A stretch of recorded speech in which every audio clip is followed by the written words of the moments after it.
Ак Суу районунун Маман айылынын тургуну Бекзат Жунушбеков 3 гектар аянтка отургузулган валериан дары чөбүнүн биринчи сугатын жүргүзүп жатат. Дары чөп сууну көп талап кылып, бышып жетилгенче 10 ирет сугарышы керек. Бекзаттын айтымында жылда тартыш болгон сугат суу быйыл кенен. Бу бир туугандарым менен сепкен быйыл 3 гектар сепкенбиз. 3 гектардан бир 30 тонна берсебиз деп атканбыз. 30 тонна, 40 тонна. Сууну анан эмгекти көп талап кылат да. Эмгектен эле туруш керек. Ототуп эле кайра эме кылып. Буюрса башынан сугарып бүткөндөн кийин кайра эле суу салабыз. Баарын бир сыйра сугарып бүткөндөн кийин кайра суу салып, ортодон ремонт кылып, өспөй калган жерин толуктап кайра себебиз.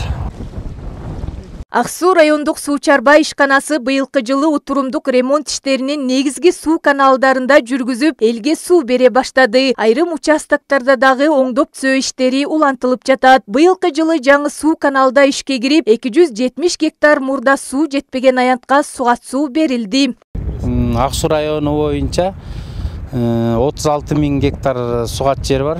Пландалып ремонт иштери ошо 1-майга толугу менен бүтүп, суулардын баарын салып, бүгүнкү күндө көп жылдык чөптөрдүн баары сугат жүрүүдө.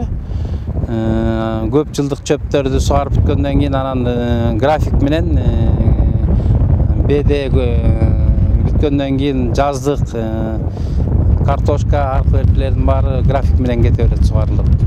Ал эми Тоң районунун Тоң айылында да темир бетон суу жабдыктары орнотулуп жатат. Бул канал аркылуу эми мурда сугат суусу жетпеген 100 гектар аянтка суу барат. Бул долбоорду донор уюмдар колдоого алып, жабдыктар алынган. Ысык көлдү өнүктүрүү фонду аркылуу бул канал орнотулуп, июнь айында дыйкандарга суу берилет. Каналдын узундугу 1400 метрди түзүүдө. Дыйкандар бардыгы тең катышып, ошол өзлөрүнүн претензияларын айтып, сапаттуу жасалышына бардыктан көзөмөл кылып атышат. АУП дагы. Анан Кудай буйрса ошо дыйкандар менен кеңешип, АУП менен кеңешип, жакшы бир сапаттуу бүтүрүп алабыз деген ойдобуз. Бул каналдын ишке кириши менен сууну эффективдүү пайдаланууга шарт түзүлөт. Суудан жоготууларды дагы азайтууга шарт түзүлөт. Ал эми Жетөгүз районунун Тамга айылында сугат суу маселесин жөнгө салуу үчүн жалпы 48 миллион сомдук долбоор ишке аша баштады. Бул долбоор аркылуу Барскон, Тамга жана Тосор айылдарындагы мурда суу жетпеген 700 гектар аянтка сугат суу жетет. Бул долбоорду бүткүл дүйнөлүк банк колдоого алган. Эльмира Эсеналиева, Сергей Мишенко, Ысык көл маалымат кызматы үчүн.